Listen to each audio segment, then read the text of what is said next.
Hello viewers, আসসালামু আলাইকুম। আশা করি সবাই অনেক ভালো আছেন।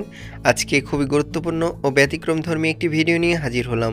আপনারা যারা লাউ চাষ করছেন, লাউ চাষে ফলন বৃদ্ধির উপায় জানতে চান কি করলে মাত্র 14 থেকে 15 দিনে প্রচুর ফলন হয়? এজন্য আজকের ভিডিওতে দেখানো এই গুরুত্বপূর্ণ দ্রবণটি আপনি খুব সহজে কিছু ঘরোয়া উপাদান দিয়ে তৈরি করে নিয়মিত গাছে দিন। আর এটি মাত্র অল্প সময়ে তৈরি করে নিয়মিত গাছে দিলে কিন্তু প্রচুর ফলন হবে লাউ গাছে। এছাড়াও লাউ চাষের ক্ষেত্রে কিছু ব্যতিক্রম কৌশল দেখাবো, যাতে করে আপনারা খুব সহজে ঠিক এরকম করে লাউ চাষ করতে পারবেন সিমেন্টের ব্যাগে কিংবা বস্তায়। এছাড়াও লাউ চাষের ক্ষেত্রে কিছু গুরুত্বপূর্ণ ছোট টোটকা দেখাবো, যাতে করে লাউ গাছে অল্প সময়ের মধ্যে প্রচুর পরিমাণে ফলন হয় এবং লাউ গাছ পচে না যায় কিংবা লাউ গাছের যে ছোট ছোট কুঁড়ি আছে সেগুলো নষ্ট না হয়। এজন্য আজকে একটি গুরুত্বপূর্ণ এবং গোপনীয় টিপস দেখাবো, যা হয়তো কখনোই দেখেননি। হ্যাঁ ভিউয়ার্স, আজকের ভিডিওটি পুরো দেখলে বুঝতে পারবেন। তাহলে পুরো ভিডিওটি দেখতে হবে। চলুন দেরি না করে শুরু করা যাক। শুরুতে একটি পাত্র নিতে হবে। আমরা একটি মগ ব্যবহার করেছি, আপনারা যে কোনো পাত্র নেবেন। এবার এতে 1 লিটার পরিমাণ পরিষ্কার পানি নিয়ে নিতে হবে। আপনারা টিউবওয়েল বা ট্যাপের পানি ব্যবহার করতে পারেন। আমরা এখানে 1 লিটার পানি নিয়ে নিচ্ছি। এবার এর সাথে মেশাতে হবে এই উপাদান। হ্যাঁ, দেখতে পাচ্ছেন, এটি হলো হলুদ গুঁড়া। আপনাদের সবার বাড়িতেই রান্নাঘরে হলুদের গুঁড়া থাকবে, এটি ব্যবহার করবেন। হলুদ গুঁড়ায় প্রচুর অ্যান্টিফাঙ্গাল বা অ্যান্টিভাইরাল গুণাবলী থাকায় খুবই কার্যকরী। 1 লিটার পানিতে 1 চামচ পরিমাণ দিয়ে খুব সুন্দর করে এটাকে নাড়াচাড়া করে নেবেন। কিছুক্ষণ ধরে নাড়াচাড়া করলে কি হবে, খুব সহজে পানির সাথে অর্থাৎ সুন্দর করে মিশে যাবে এবং দ্রবণ তৈরি হয়ে যাবে খুব ভালো। তো দেখতে পাচ্ছেন কিছুক্ষণ মিশিয়ে ফেলছি। আর এই হলুদের গুঁড়া ব্যবহার করলে কিন্তু গাছে পোকামাকড়ের উপদ্রব অনেকটাই কমে যায়। তো এর সাথে আরেকটি উপাদান মেশাবেন, সেটি হলো বাদামের খোসা ভেজানো পানি। আপনারা চীনাবাদাম খাওয়ার পর যে খোসা রয়েছে সেগুলোকে ফেলে না দিয়ে পানিতে ভিজিয়ে রাখুন 4 থেকে 5 দিন। এবার এটা গাছের জন্য খুবই গুরুত্বপূর্ণ, আর এটি মূলত ব্যবহার করবেন এই দ্রবণ তৈরির ক্ষেত্রে। তো দেখতে পাচ্ছেন আমরা এখানে দিয়ে দিচ্ছি কিছু পরিমাণ খোসা ভেজানো পানি। আপনারা চাইলে সরাসরি খোসা গুঁড়া করে ব্যবহার করতে পারেন। এজন্য যা করবেন চলুন দেখি। এজন্য আপনারা কিছু চীনাবাদামের খোসা খুব সুন্দর করে রোদে শুকিয়ে তারপর সেটাকে একটি ব্লেন্ডার মেশিনের মধ্যে এভাবে দিয়ে দিন।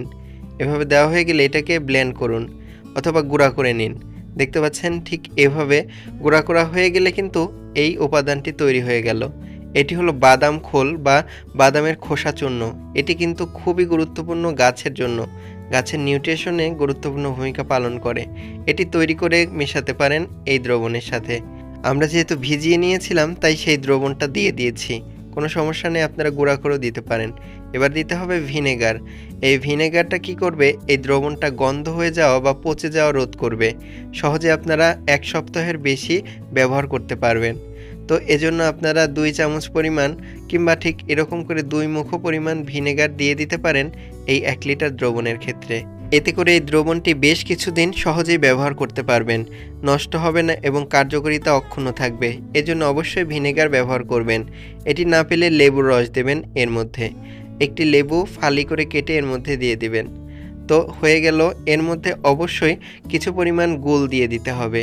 অনেকে বলেন এটি কি? এটি হলো তামাক পাতা চূর্ণ। আপনারা পানের দোকানে কিংবা যে কোনো স্টেশনারি দোকানে খোঁজ করলে পাবেন গুল। এটি 1 চামচ এই 1 লিটার পানির সাথে খুব সুন্দর করে মিশিয়ে ফেলবেন। কিছুক্ষণ ধরে মেশাবেন যাতে করে এটির সাথে খুব সুন্দর করে দ্রবীভূত হয়, অর্থাৎ খুব সুন্দর একটি গুরুত্বপূর্ণ দ্রবণ তৈরি হয়। তো এটাকে অবশ্যই রেখে দিতে হবে 2 দিনের জন্য। 2 দিন এটাকে এমনি রেখে দেবেন। 2 দিনের মধ্যেই কিন্তু একটি গুরুত্বপূর্ণ সার তৈরি হয়ে যাবে। তো দেখতে পাচ্ছেন, এবার এটাকে কি করবেন, এটাকে অবশ্যই কিছুক্ষণ নাড়াচাড়া করে নিয়ে একটি পরিষ্কার পাত্রে একটি ছাঁকনি ব্যবহার করে ছেঁকে নিতে হবে। দেখতে পাচ্ছেন আমরা এখানে একটি ছাঁকনি ব্যবহার করে ছেঁকে নিচ্ছি। যেহেতু এই দ্রবণটি স্প্রের মাধ্যমে প্রয়োগ করতে হবে, এজন্য অবশ্যই ছেঁকে নেবেন, না হলে কিন্তু নজেলে আটকে যেতে পারে। যতটা পারেন সুন্দর করে ছেঁকে নেবেন এবং ছাঁকা হয়ে গেলে দেখতে পাচ্ছেন একটি খুবই গুরুত্বপূর্ণ দ্রবণ তৈরি হয়ে গেছে। এটি কিন্তু সরাসরি গাছে স্প্রে করে দেওয়া যায়, তবে এর সাথে আরেকটি উপাদান মেশালে এর কার্যকারিতা বেড়ে যায়। প্রতিবারই বলি থিওভিট বা সালফারযুক্ত ছত্রাকনাশক। এটি সানভিট নামেও যে কোনো কীটনাশকের দোকানে পেয়ে যাবেন। এটি ভিটামিনের কাজ করে। 1/2 চামচ পরিমাণ 1 লিটার পানির সাথে অবশ্যই মিশিয়ে ফেলবেন। দেখতে পাচ্ছেন আমরা এখানে হাফ চামচ নিয়ে নিচ্ছি। অতিরিক্ত কনসেন্ট্রেশনে কিন্তু গাছ অনেক সময় মারা যেতে পারে, এজন্য 1 লিটার পানিতে হাফ চামচ নিয়ে নিতে পারেন। এবার সুন্দর করে মিশিয়ে ফেলবেন। কিছুক্ষণ ধরে মেশাবেন যাতে করে এই উপাদানটা দ্রবণের সাথে মিশিয়ে যায়। এবার মেশানো হয়ে গেলে এতে পানি মেশাতে হবে। কতটুকু পানি দেবেন? 1 লিটার পানির ক্ষেত্রে 200 মিলি পরিমাণ পরিষ্কার পানি অ্যাড করতে হবে, যাতে করে কনসেন্ট্রেশন সঠিক থাকে বা ঘনত্ব সঠিক থাকে। এবার পানি দেওয়া হয়ে গেলে পুনরায় নাড়াচাড়া করুন। এবার এটি কিন্তু গাছে দেওয়ার জন্য একদমই প্রস্তুত। এটি নিয়মিত 2 থেকে 3 দিন পর পর গাছে দেবেন। সপ্তাহে 2 থেকে 3 বার গাছে দিলেই হয়ে যায়। গাছের গোড়ায় আপনারা স্প্রে করে প্রয়োগ করতে পারেন কিংবা গাছের চারপাশে ছিটিয়ে দিতে পারেন। এবার আসা যাক, অনেকে বলেন লাউ গাছে স্ত্রী ফুল আসে না কিংবা লাউ গাছের বৃদ্ধি ভালো হয় না বা অঙ্কুরোদ্গম ঠিকমতো হয় না। এজন্য ভালো জাতের লাউয়ের বীজ বাছাই করে এটিকে অবশ্যই পানিতে ভিজিয়ে নেবেন। দেখতে পাচ্ছেন, ভেজানোর পর দেখতে পাবেন খোলসটা অনেকটা নরম হয়ে গেছে। আপনারা 24 ঘন্টা ভিজিয়ে রাখার পর মাটি একটু আলগা করে নিয়ে এভাবে বীজ বুনে দিতে পারেন। এছাড়াও আপনারা চাইলে আরেকটি পদ্ধতিতে বীজ বুনতে পারেন, সেটি হলো এভাবে চারপাশে ছোট ছোট করে গর্ত করে নিয়ে গর্তের মধ্যে বীজগুলোকে দিয়ে এর চারপাশে মাটি দিয়ে এরকম ফিল আপ করে দিতে পারেন। এভাবে সুন্দর অঙ্কুরিত হবে। এবার কিছুদিন পরে যখন গাছে ফুল আসা শুরু হবে কিংবা গাছের ডালপালা ছাড়তে শুরু করবে, তখন গাছের গোড়ার দিকে অবশ্যই এরকম করে খড় বিছিয়ে দিতে পারেন। একে বলা হয় মালচিং।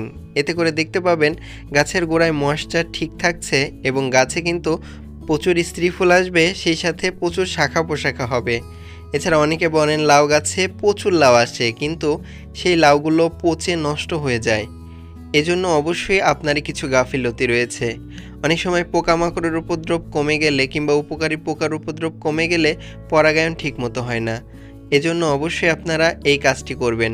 সকাল 8টার মধ্যে একটি পুরুষ ফুল বাছাই করবেন, যে ফুলের গোড়ায় জালি থাকে না। এবার পাপড়িগুলো ছড়িয়ে নিয়ে যে ফুলের গোড়ায় জালি রয়েছে তার গর্ভমুণ্ডে ঠিক এরকম কিছুক্ষণ ঘষে দিন।